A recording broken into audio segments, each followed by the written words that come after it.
students. In today's chapter, we are going to discuss about the second step in our setting up of the business. So, our chapter name is setting up of business. So, మనము previous classes లో already discuss చేసాం. What is a entrepreneur, why he wants to do the business, ఇవన్నీ కూడా discuss చేసాం కదా. And next coming to the setting up of business. As an entrepreneur, the person who wants to do the business, so వాళ్ళు two aspects లో compulsory చూసుకోవాలన్నా, ఒకటి వచ్చేసి preliminary stage,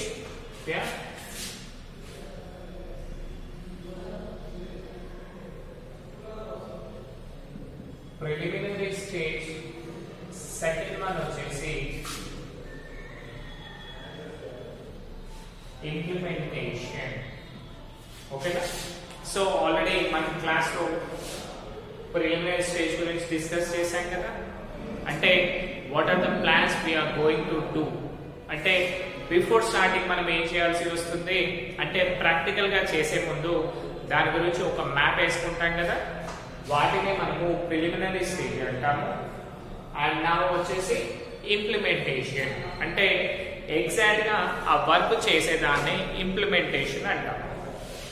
okay, so ఈ ఇంప్లిమెంటేషన్ లో స్టేజెస్ కనుక చూసుకుంటారా, ఆల్మోస్ట్ 12 స్టేజెస్ ఉంటాయి. ద ఫస్ట్ స్టేజ్ ఈస్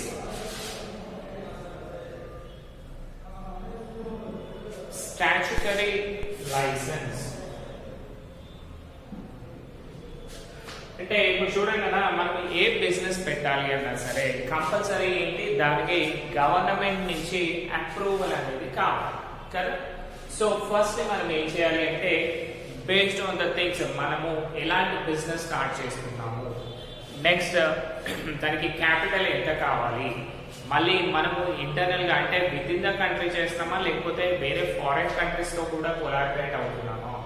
అంటే ఎంఎన్సీ కంపెనీ పెట్టామనుకోండి, ఏం చేయాల్సి వస్తుంది, ఫారిన్ కంపెనీస్ తోటి కూడా టైఅప్ కావాలి కదా. సో ఇలాంటివన్నీ సిచ్యువేషన్స్ అన్ని గ్యాదర్ చేసుకొని మనం ఏం చేయాలి, ఇండస్ట్రియల్ లైసెన్స్ వాళ్ళకి అప్లికేషన్ పెట్టుకోవాలి. సో అప్లికేషన్ పెట్టుకున్నప్పుడు వాళ్ళు ఏం చేస్తారు అంటే, ఇప్పుడు చూడండి మీది ఒక ఖాళీ ప్లేస్, మీకు అప్రూవల్ అయ్యాకే కదా మీరు బిల్డింగ్ కన్స్ట్రక్షన్ అవన్నీ కూడా స్టార్ట్ చేసేది.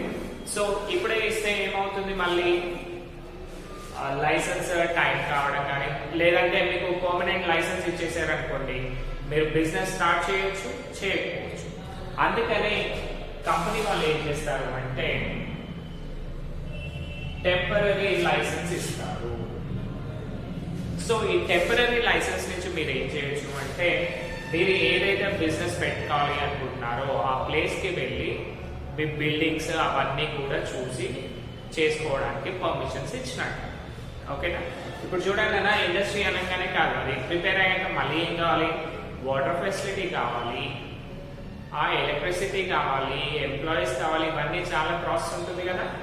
So the first step is వాళ్ళు టెంపరరీ లైసెన్స్ ఇస్తారు. మన బిజినెస్ కి ఒక నేమ్ పెట్టి ఆ టెంపరరీ లైసెన్స్ ఇస్తారు.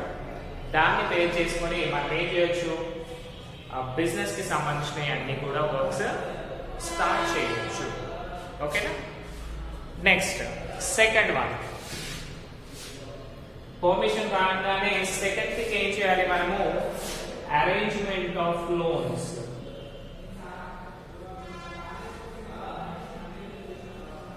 ఇంకొకటి, మన దగ్గర అన్ని డబ్బులు ఉండవు కదా, ప్రతి ఒక్కరి దగ్గర కూడా క్యాపిటల్, ఫుల్ క్యాపిటల్ 100% వాళ్ళే పెట్టలేరు కదా. కాబట్టి సెకండ్ స్టెప్ ఏం చేయాలి, లైసెన్స్ రాగానే బేస్డ్ ఆన్ లైసెన్స్ మనకి ఆల్రెడీ ప్రాజెక్ట్ రిపోర్ట్ ఉంటుంది, ప్రాజెక్ట్ అప్రైజల్, అంటే ఎస్టిమేషన్ కాస్ట్ ఎంత అవుతుంది మన బిజినెస్ స్టార్ట్ చేయడానికి అని ఉంటుంది కదా. దాన్ని బేస్ చేసుకొని లోన్స్ ని అరేంజ్ చేసుకోవాలి, మనకి ఎన్ని డబ్బులు కావాలో అన్ని లోన్స్ ని అడ్జస్ట్ చేసుకోవాలి. దీంట్లో బిజినెస్ లోన్స్ కూడా మనకి 3 టైప్స్ అవుతాయి. టర్మ్ లోన్స్, అంటే ఇప్పుడు చూడండి మనము లాంగ్ టర్మ్ లోన్స్ తీసుకోవాలి అనుకున్నాం అనుకోండి, ఓకేనా, స్మాల్ స్కేల్ ఇండస్ట్రీ పెట్టాము, లాంగ్ టర్మ్ లోన్స్ తీసుకోవాలి అనుకున్నాం.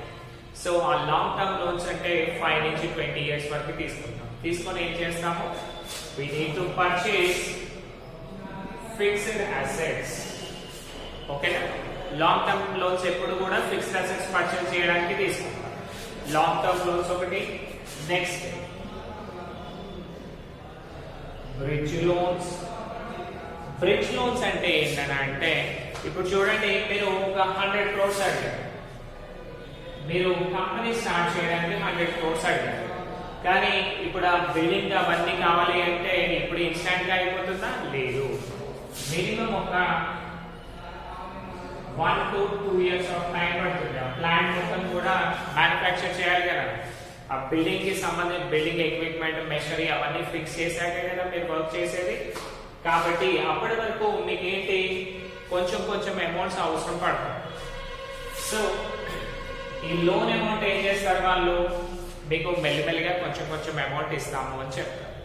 ఇచ్చేసి ఎలాగో మీకు 1 crore 100 crores ఇస్తున్నాం కాబట్టి దానికి సంబంధించి ఒక 5 crores కానీ 10 crores కానీ అంటే ప్రజెంట్ రిక్వైర్మెంట్ కోసం తీసుకునే దాన్ని మనము బ్రిడ్జ్ లోన్స్ అంటాం. ఈ బ్రిడ్జ్ లోన్స్ ఎందుకు ఇస్తారు అంటే మెయిన్ లోన్స్ ఏవైతే ఉన్నాయో వాటికి ఇది ఫుల్ఫిల్ చేయడానికి ఇస్తారు. Next working capital. Working capital, so మళ్ళీ ఇంకొకటి ఏం చేస్తారు, మనకి వర్కింగ్ క్యాపిటల్ కూడా కావాలి కదా, అంటే డైలీ బేసిస్ లో మనము ప్రిపేర్ చేయడానికి అన్ని ప్రొడక్షన్ ప్రాసెస్ లో కానివ్వండి, లేదు అంటే బిల్డింగ్ కన్స్ట్రక్షన్ లో కానివ్వండి, డే టు డే ఎక్స్పెన్సెస్ ఉంటాయి కదా, వాటన్నిటికి కూడా మనము వర్కింగ్ క్యాపిటల్ ని తీసుకుంటాం. Next application of financial assistance.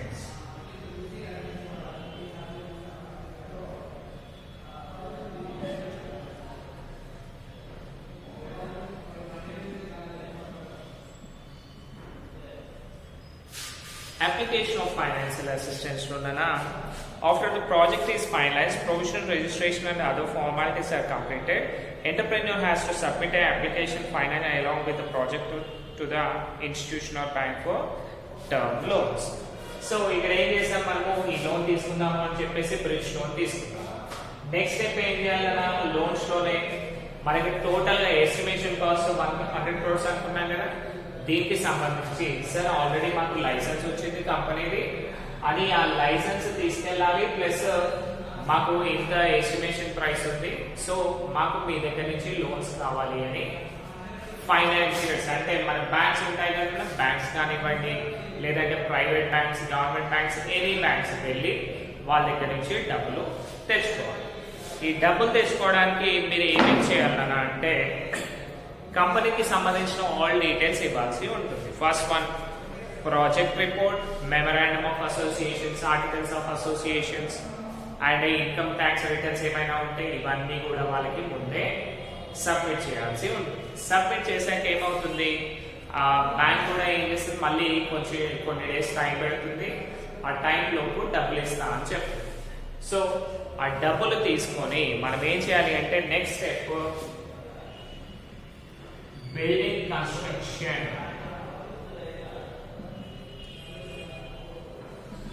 So ఇక్కడ మెయిన్ థింగ్ కి వచ్చాం కదా, ఇక్కడ ఏం చేస్తున్నాం మనము building construction and civil works. So firstly మనం ఏదైనా ఒక వర్క్ చేయాలి అంటే ఫస్ట్ ఏం కావాలి, దానికి సంబంధించి ఒక బిల్డింగ్ అవన్నీ కూడా ఉండాలి కదా. ఇప్పుడు కార్ మ్యానుఫ్యాక్చరింగ్ ప్లాంట్ అనుకోండి, అది ఎంత ఉంటుంది, ఒక 100 నుంచి 200 acres ఉంటుంది కదా. ఇది ఒక 200 acres ల్యాండ్ అనుకోండి, ఇక్కడ ప్రొడక్షన్ ది ఉంటుంది, ఇక్కడ సర్వీసింగ్ ది ఉంటుంది, ఇక్కడ ఎంప్లాయీస్ ది ఉంటుంది, మళ్ళీ ఇదంతా రోడ్స్, ఆల్ దీస్ థింగ్స్ ఉంటాయి కదా. ఇవన్నీ కూడా ఊరికే సింగిల్ డేలో అయిపోయేట్టుగా కావు కదా. కాబట్టి మనం ఏం చేయాలి, బిల్డింగ్ కన్స్ట్రక్షన్ అండ్ ఆ ఏరియాలో సివిల్ వర్క్స్ అంటే మనకి గవర్నమెంట్ నుంచి ఎలాంటి పర్మిషన్స్ ఉన్నాయి అవన్నీ కూడా తీసుకోవాలి. ఇక్కడ 4th స్టెప్, ఒకవేళ అది ఆల్రెడీ కంప్లీట్ చేసి ఉంది అనుకోండి, ఆల్రెడీ మెయిన్ థింగే అనుకోండి, అంటే ఆల్రెడీ మనకి సెన్సెస్ స్పెషల్ ఎకనామిక్ జోన్స్ లో ఏం చేస్తారు గవర్నమెంట్ వాళ్ళు, ఆ ఇండస్ట్రీస్ అన్ని కూడా మనకి కావాల్సిన ఎక్విప్మెంట్స్ అన్ని కూడా ఇచ్చేస్తారు. అలాంటప్పుడు ఏం చేయాలి అంటే ఆఫ్టర్ కంప్లీటింగ్ ఎవ్రీథింగ్ మనకి దగ్గరలోని మున్సిపల్ కార్పొరేషన్స్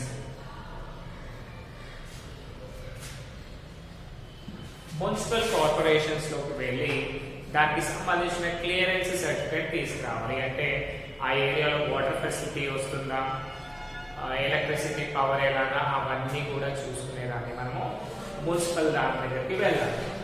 అలాగే మనం కట్టిన బిల్డింగ్ కి పర్మిషన్స్ ఉన్నాయా లేవా అవన్నీ కూడా చూసుకోవాలి. Next placement of order and procurement of fixed assets. So ఇక్కడ ఏం చేసాం, మనం బిల్డింగ్ మొత్తం కూడా కట్టేసాం. బిల్డింగ్ కట్టినాక నెక్స్ట్ ఏం చేయాలి, దాంట్లోకి మెషినరీ కావాలి, మెషిన్స్ కావాలి కదా మనం ప్రొడక్షన్ చేయాలి అంటే. So next step placement of order and procurement of fixed assets. So ఇక్కడ ఏం చేయాలి అంటే మనము ఫస్ట్ ఇప్పుడు కంపెనీకి సంబంధించిన మెషిన్స్ చాలా హెవీ ఉంటాయి కాబట్టి అవన్నీ ఏంటన్నా హైలీ కాస్టింగ్స్ కాబట్టి ఆ కంపెనీ వాళ్ళు కూడా ముందే ప్రిపేర్ చేయాలన్నమాట. సో వాళ్ళు ఏం చేస్తారు, మనం ఎప్పుడైతే ఆర్డర్ చేస్తామో ఆర్డర్ చేసినాక ఒక సర్టెన్ టైం అంటే ఒక 3 months కానివ్వండి 6 months టైం పెట్టి మనకి ఆ ఆర్డర్ ని డెలివరీ చేస్తారు. సో ఇక్కడ బిల్డింగ్ కన్స్ట్రక్షన్ అయ్యాక మనం ఏం చేయాలి, మనకి ఫిక్స్డ్ అసెట్స్ మెషినరీస్ ఇవన్నీ ఉంటాయి కదా మన ప్లాంట్ లోకి సంబంధించి, అవన్నీ కూడా ఆర్డర్ చేసి అవన్నీ ఒక్కొక్కటి వచ్చేటట్టు ప్లాన్ చేసుకోవాలి. ప్లాన్ చేసుకొని నెక్స్ట్ ఏం చేయాలి, వాటి ఇన్స్టాలేషన్ ఎలాగా అవన్నీ కూడా చూసుకోవాలి. నెక్స్ట్ వన్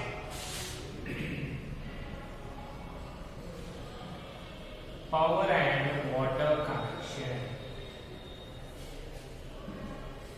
సో మళ్ళీ ఏ ఇండస్ట్రీ అయినా సరేనా కంపల్సరీ దానికి ఏంటి ఎలక్ట్రిసిటీ ఉండాలి, ప్లస్ వాటర్ కనెక్షన్ అనేది కూడా చాలా చాలా ఇంపార్టెంట్. బికాస్ మనం మ్యానుఫ్యాక్చరింగ్ కంపెనీస్ చూసామనుకోండి, అవి ఏం చేస్తాయి, టోటలీ ఫ్యూయల్ తోటి రన్ అవుతూ ఉంటాయి, అంటే ఎప్పుడు హీట్ థింగ్సే ఉంటాయి. సో హీట్ ఉన్నప్పుడు ఏం చేయాలి, మనం ఎప్పుడు కూడా వాటర్ అనేది కంపల్సరీ ఉండాలి కదా. సో అంతేకాకుండా ఇప్పుడు మనం ఒక స్టీల్ ప్లాంట్ చూసామనుకోండి, ఆ స్టీల్ ప్లాంట్ లో ఏమవుతుంది, ఆ ఐరన్ మొత్తాన్ని కూడా ఒక సర్టెన్ షేప్ లోకి తేవాలి అంటే దాన్ని ఫస్ట్ హీట్ చేస్తారు, తర్వాత సర్టెన్ షేప్ వచ్చాక దాన్ని వాటర్ లో డిప్ చేస్తారు. అంటే ప్రతి machinery plant and machinery that is ప్రతి కంపెనీకి కూడా మీరు ఎలాంటి ఇండస్ట్రీస్ పెట్టినా పవర్ అండ్ వాటర్ ఫెసిలిటీ అనేది చాలా చాలా ఇంపార్టెంట్ రోల్ ప్లే చేస్తుంది. కాబట్టి మనం ఏం చేయాలి, ఆల్రెడీ మున్సిపల్ దగ్గర నుంచి మున్సిపల్ కార్పొరేషన్ లో పర్మిషన్స్ తీసుకున్నాం కదా, ఆ వాటర్ ఫెసిలిటీ అవన్నీ కూడా వచ్చేటట్టు చూసుకోవాలి. Next one procurement of persons and their training. Will write here. Seventh one. Procurement of personnel.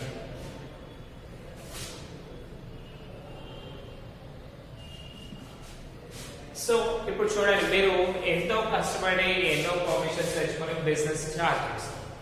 ఒకవేళ మీరు ఎంప్లాయీస్ ని కనుక హైర్ చేసుకోలేదు అంటే ఎంప్లాయీస్ ని తీసుకోలేదు అనుకోండి, అప్పుడు ఏమవుతుంది, మీ బిజినెస్ రన్ అవుతుందా, కాదు. కాబట్టి మనం ఏం చేయాలి, based upon the talent qualification experience ఇవన్నీ బేస్ చేసుకొని మన కంపెనీస్ కి ఎవరైతే పర్ఫెక్ట్ గా ఉంటారో వాళ్ళని మనము ముందే రిక్రూట్ చేసి పెట్టుకోవాలి. బికాస్ ఇప్పుడు చూడండి అన్న, మీరు ఒక స్మాల్ స్కేల్ ఇండస్ట్రీ పెట్టారనుకోండి, మినిమం నియర్ బై 1000 ఎంప్లాయీస్ అవసరం పడుతుంది. ఓకేనా, ఈ 1000 పీపుల్ ఈ రోజు రిక్రూట్మెంట్ పెట్టి రేపు రమ్మంటే వచ్చేస్తారా, రారు. Because it is and big process, పెద్ద చైన్ గా ఉంటుంది. ఎలా మనం మన ఎంప్లాయీస్ ని రిక్రూట్ చేసుకోవాలి అంటే ఫస్ట్ హెచ్ఆర్స్ ఉండాలి, అంటే హ్యూమన్ రిసోర్స్ మేనేజర్స్ ఉండాలి, వాళ్ళతో ఇంటర్వ్యూస్ చేయాలి. మళ్ళీ ఇప్పుడు ఇంకొకటి ఏమవుతుందన్నా, 1000 పీపుల్ కావాలి అంటే మినిమం ఇప్పుడున్న సిచ్యువేషన్ లో 5 to 10,000 పీపుల్ ని ఇంటర్వ్యూ చేయాల్సి వస్తుంది. ఆ 5 to 10 1000 పీపుల్ని ఓన్లీ 1% చేయగలుగుతాడా? లేదు. కాబట్టి మళ్ళీ మనం ఏం చేయాలి? ఒక 300 to 400 రిక్రూటింగ్ టీమ్ని తీసుకోవాల్సి వస్తుంది. మళ్ళీ వాళ్ళకి ఒక 1 month ఇంటర్వ్యూస్ పెట్టాల్సి వస్తుంది. So it is an lengthy process. కాబట్టి మనం ఏం చేయాలి? The moment we have to procuring the fixed assets. ఆ ఫిక్స్డ్ అసెట్స్ ఎప్పుడైతే వచ్చాయో అప్పటి నుంచే వాటికి సంబంధించిన ఎక్స్పీరియన్స్డ్ క్యాండిడేట్స్ ని మనము జాబ్ లోకి తీసుకోవడం జరగాలి. వీలవుతేనన్నా కొంతమందిని ఏం చేయాలి? ఈ ప్లాంట్ ఇన్స్టాల్ చేసేటప్పుడే, అంటే ఆ మెషిన్స్ పెట్టేటప్పుడే వాళ్ళలో కొంతమందిని అప్పటికే తీసుకొని వాళ్ళతో వర్క్ చేయించుకుంటూ ఉండాలి. సో దానివల్ల ఏమవుతుంది? మనకి ఎంప్లాయీస్ వచ్చినట్టు ఉంటుంది, ప్లస్ వాళ్ళకి ట్రైనింగ్స్ కూడా ఇవ్వాలి.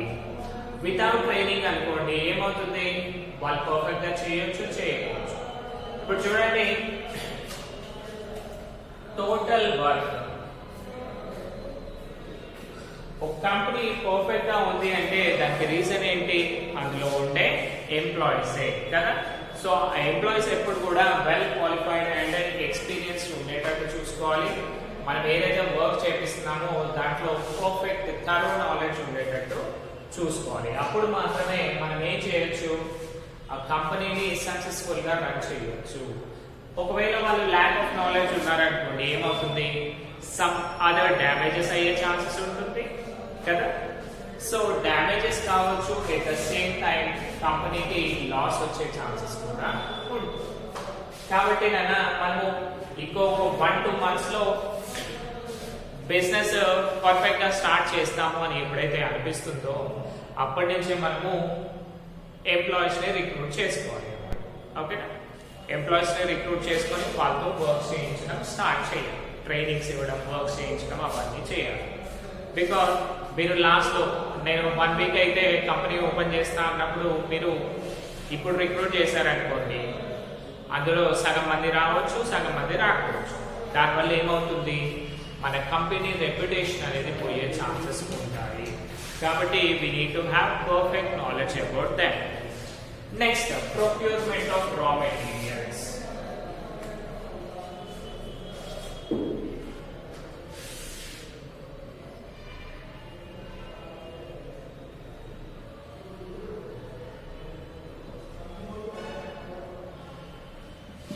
సో ప్రతి బిజినెస్ కి కూడా మనం ఏదైనా ఒకటి మ్యానుఫ్యాక్చర్ చేయాలి అంటే కంపల్సరీ ఏంటన్నా దానికి రా మెటీరియల్స్ అనేవి కావాలి.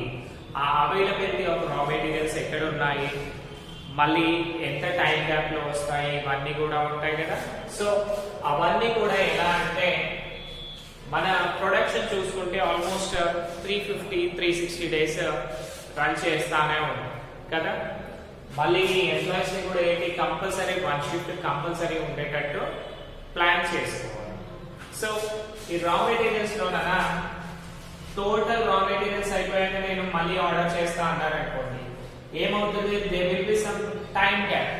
మినిమం 1 week 2 weeks టైం పట్టే ఛాన్సెస్ ఉంటాయి. కాబట్టి ఆల్రెడీ మన దగ్గర కొంచెం స్టాక్ ఉన్నప్పుడే రా మెటీరియల్స్ దానికి సంబంధించిన ఆర్డర్ చేయాలి. అలా చేయడం వల్ల ఏమవుతుంది అంటే ఈ ఓల్డ్ స్టాక్ అయిపోయే లోపే న్యూ స్టాక్ వచ్చే ఛాన్సెస్ ఉంటాయి.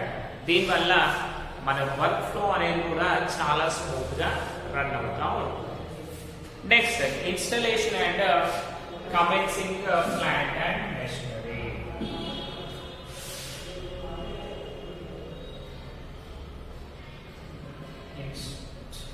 Installation and commencing of plant and machinery. So already మనం ఏం చేసామన్నా ఇక్కడ ఆర్డర్ చేసాం కదా. ఆర్డర్ చేశాక వస్తాయి అవి మెషినరీస్ ఎప్పుడైతే వస్తాయోనన్నా అప్పుడు వాటిని మనం ఏం చేయాలి? తీసుకొచ్చి ఇన్స్టాలేషన్ అవన్నీ కూడా చేయాలి. ఒకవేళ మనం మ్యానుఫ్యాక్చరింగ్ యూనిట్ లో సెవెరల్ ప్రోడక్ట్స్ ప్రిపేర్ చేస్తున్నాం అనుకోండి, సింగిల్ ప్రోడక్ట్ అయితే సింగిల్ మ్యానుఫ్యాక్చరింగ్ కంపెనీ అవుతుంది. కానీ ఒకవేళ మీరు ఒకే దాంట్లో different kinds of products prepare చేస్తే సెవెరల్ ప్రోడక్ట్స్ ప్రిపేర్ చేస్తే దాన్ని సింపుల్ గా మనం ఏమంటామంటే మల్టీ ప్రోడక్ట్ ఫర్మ్. ఓకేనా, చాలా కనుక చేస్తే దాన్ని మల్టీ ప్రోడక్ట్ ఫర్మ్ అని పిలవడం జరుగుతుంది. సో ఇంకొకటి మనం ఏం చేయాలి, ఎప్పుడు కూడా maximum optimum utilisation of resources చేసుకోవాలి. ఓకేనా, మన రా మెటీరియల్స్ ని వేస్ట్ చేయకుండా ఉండాలి. నెక్స్ట్ 10th వన్ వచ్చేసి మార్కెటింగ్.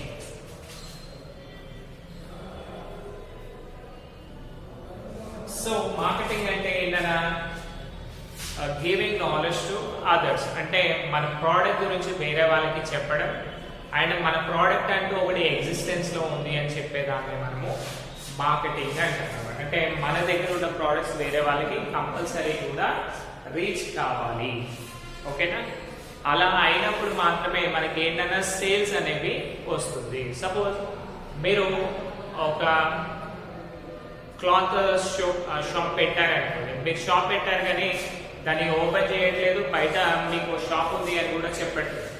అలాంటి టైంలో మీకు బిజినెస్ రన్ అవుతుందా? కాదు. అందుకనే మనం ఎప్పుడు కూడా ఏం చేయాలి, మార్కెటింగ్. అంటే మన కంపెనీ అంటూ ఒకటి ఎగ్జిస్టింగ్ ఉంది అని చెప్పడానికి బయట అందరికీ తెలిసేటట్టు యాడ్స్ కానీ లేకపోతే డైరెక్ట్గా వెళ్ళి మీట్ కావడం కానివ్వండి, ఇలాంటివన్నీ కూడా చేయాలి.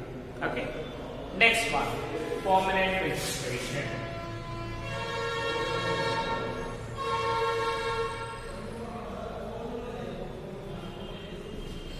సో ఇక్కడ చూడండి అన్న, ఫస్ట్ లో మనకి స్టాట్యుటరీ లైసెన్స్ ఇచ్చారు. ఎప్పుడు ఒక 6 months కావచ్చు, 1 year బ్యాక్ అలా మనం తెచ్చుకుంటాం. మేము కంపెనీ స్టార్ట్ చేస్తున్నామని చెప్పి తెచ్చుకుంటాం.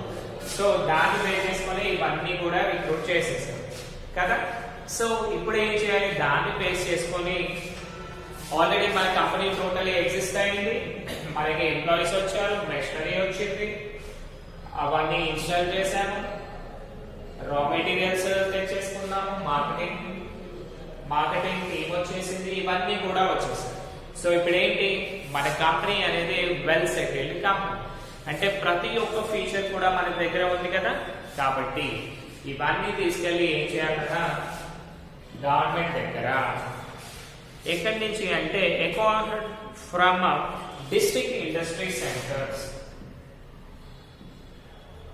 District industry.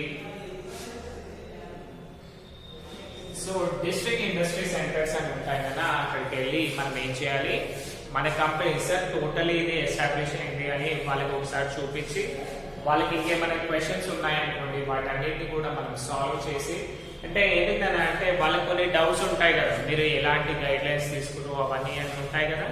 సో మనకి వాళ్ళకి కావాల్సిన ప్రతి రిక్వైర్డ్ అవన్నీ కూడా సబ్మిట్ చేయాలి. సబ్మిట్ చేస్తే వాళ్ళు ఏం చేస్తారు, వితిన్ 7 days మీరు ఎప్పుడైతే అప్లికేషన్ పెట్టుకున్నారో అప్పటి నుంచి వితిన్ 7 days మనకి పర్మనెంట్ లైసెన్స్ అనేది వచ్చేస్తుంది. ఓకేనా, after that last one profit generation and repayment.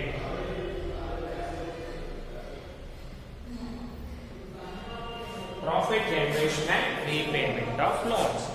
So మనము ఇన్ని కష్టాలు పడ్డది ఎందుకన్నా, మనం బిజినెస్ చేయాలి, దాంట్లో ప్రాఫిట్స్ ని ఎర్న్ చేయాలి, అంతే కదా.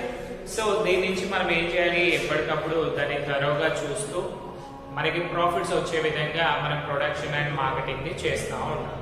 ఒకవేళ ప్రాఫిట్స్ కనుక తక్కువ వచ్చాయనుకోండి, లేదంటే మీ కంపెనీ ఇనిషియల్ స్టేజ్ లో ఏమవుతుంది, ల్యాక్ ఆఫ్ నాలెడ్జ్, లాస్ వచ్చే ఛాన్స్ కూడా ఉంటుంది. సో ఆ లాసెస్ ఎందుకు వస్తున్నాయి అంటే, ఎక్సెస్ ఆఫ్ అమౌంట్ ఎక్కడ ఖర్చు పెడుతున్నాను, అవన్నీ కూడా ఎప్పటికప్పుడు క్లారిటీగా తీసుకుంటా ఉంటాం. ఎందుకన్నా అంటే ఇప్పుడు చూద్దాంలే మెల్లిగా చూద్దాంలే, ప్రాఫిట్స్ మెల్లిగా వస్తాయని అనుకున్నారు అనుకోండి, మీరు చేసే లాస్ అంతా కూడా అంటే ఎక్సెస్ ఆఫ్ కాస్ట్ అంతా కూడా ఏమవుతుంది, మీకు హెవీ లాసెస్ అయ్యే ఛాన్సెస్ ఉంటుంది. అందుకనే మనం ఏం చేయాలి, ఎప్పటికప్పుడు కూడా ఎవ్రీ మంత్ కానీ ఎవ్రీ వీక్ కానివ్వండి, 2 months ఒకసారి కానివ్వండి, కంపల్సరీ ప్రతి ఒక్కటి కూడా క్లియర్ గా చూసుకోవాలి. అప్పుడు మాత్రమే మన బిజినెస్ అనేది స్టేబుల్ గా ఉంటుంది, ప్లస్ సక్సెస్ఫుల్ గా మనం రన్ చేయొచ్చు. నెక్స్ట్ ఈ ప్రాఫిట్స్ వచ్చిన దాంట్లో ఏం చేయాలి? ఆల్రెడీ మనం లోన్స్ తీసుకున్నాం కదా, ఎక్కడ తీసుకున్నాం కదా? సెకండ్ పాయింట్ లో లోన్స్ తీసుకున్నాం. సో ఆ లోన్స్ బ్యాంక్ వాళ్ళు పే చేయకుంటే ఊరుకుంటారా? పే చేయాలి. సో ఆ బ్యాంక్ లోన్స్ కూడా ఎప్పటికప్పుడు క్లారిటీగా ప్రతి నెల లేదా ఈక్వల్ ఈఎంఐ ఫెసిలిటీస్ ఉంటాయి కదా, అలా పే చేస్తూ వెళ్ళాలి. అప్పుడు మాత్రమే మన బిజినెస్ అనేది సక్సెస్ఫుల్ గా రన్ చేస్తూ ఉండొచ్చు. ఓకేనా? థ్యాంక్స్ ఫర్ యువర్ సెషన్ అన్న. Thank you.